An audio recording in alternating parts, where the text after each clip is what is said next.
Marziu Breiz, a ziskwez ar pezoa e pad ar grenamzar, a louden dou ar gouz a zisparti e Breiz deus rouantelez brochal. A dalek be men e Mikel bete gouren ez Gwenran o tremen drevroioù Felger, Guitrek, Castelbrian, Clisson, hag on niver braz a lec'hioù alken staget ouz an eveleb en vorenno. Rak darvoudou e leiz a blantas war l'eur en Marziu Breiz, hag a verkas Easter Breiz en ur dressa ul linen beven wirion, hag a zo ed a get hiu an de, pe dost, pe da viana hag a zo ed da ve ur gleiz en gouz merket ga poanioù didi fas.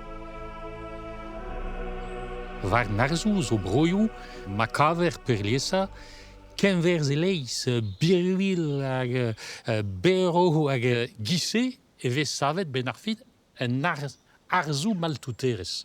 Ninket arzou brezel, ma kerit, mais arzou maltouterez.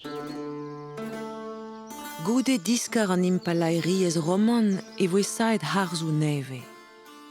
A c'hoazhou a war gwir dispartiou etre ar poblo.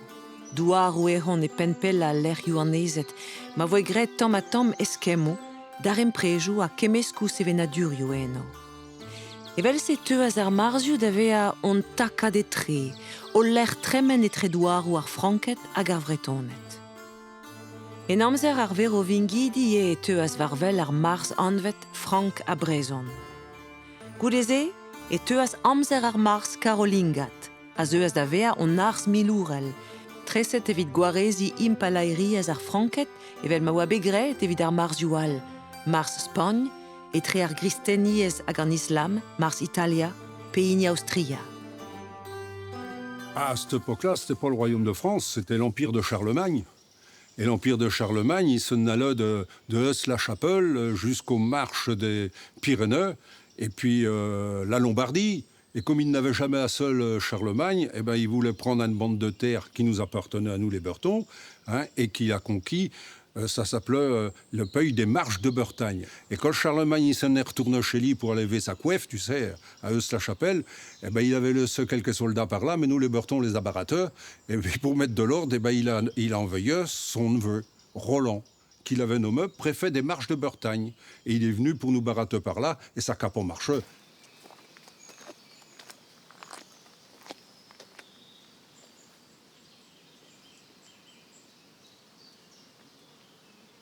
Il était sur des roches et nous, on était de là que on l'attendait sur d'autres roches. Il y avait 100 mètres entre les deux roches. Et pour faire le malin devant ses commis, il s'est mis dans la tête avec son joie de sauter d'une roche à l'autre. 100 mètres, t'imagines un peu. Alors les gars, ben, ils étaient benaises, ils disent s'il y arrive, on a un sacré patron là. Donc la première fois, il a sauté en l'honneur du bon Dieu.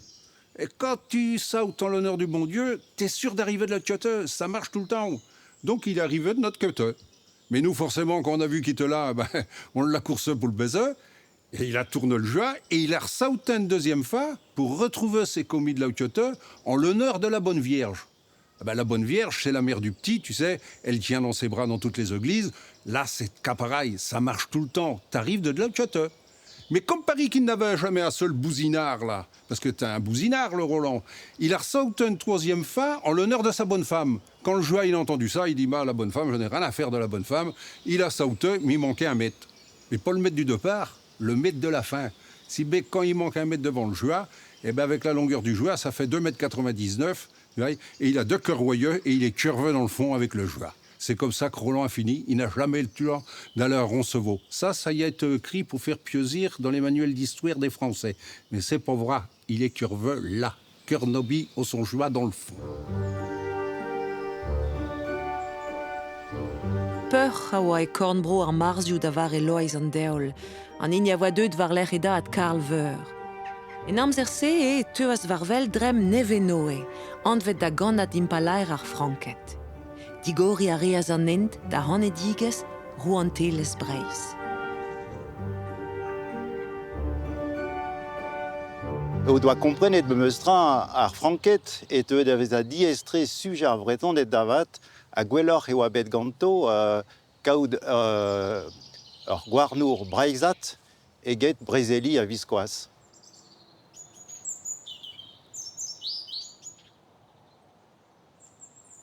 Ne vije ket eus emgant ballon, ma ne vije ket bet un dra a bouez marement et la varfem kentor géopolitikerez. Betek bremañ e oa chomet neveno e feal da Loïs an devot. Goude ma oa marvet Loïs an devot e eiz gant da ugent, ne oa ketre me meustra gant an impaler neve. Hag dont arias Charles Armoil, da daga breiz en dro, tro ar gwilen, an emgant a oa bet dont da war nugen a vizdu eiz kant pemp a da ugent. Hag en diskaramzer ne oa ket mare da vrezelia.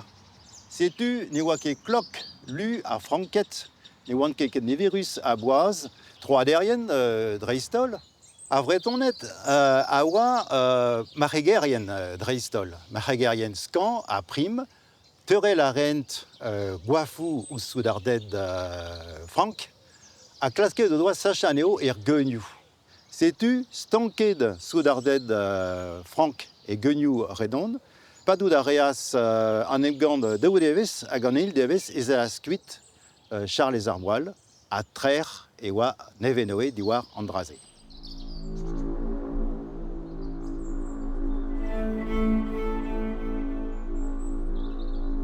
Diwar-se oa chomet beo koun nevenoe a drugerez da historien a deo da veza vid ar vreton et emskiant eus zo broadelez tad ar vro.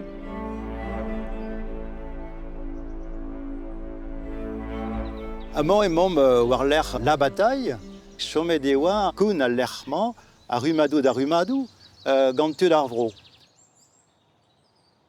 Gant trer nevenoe e ballon ne oa ket echu tampedam ar brezel etre ar vretonet hag ar franket. A klask a reas nevenoe gounit ar marzou.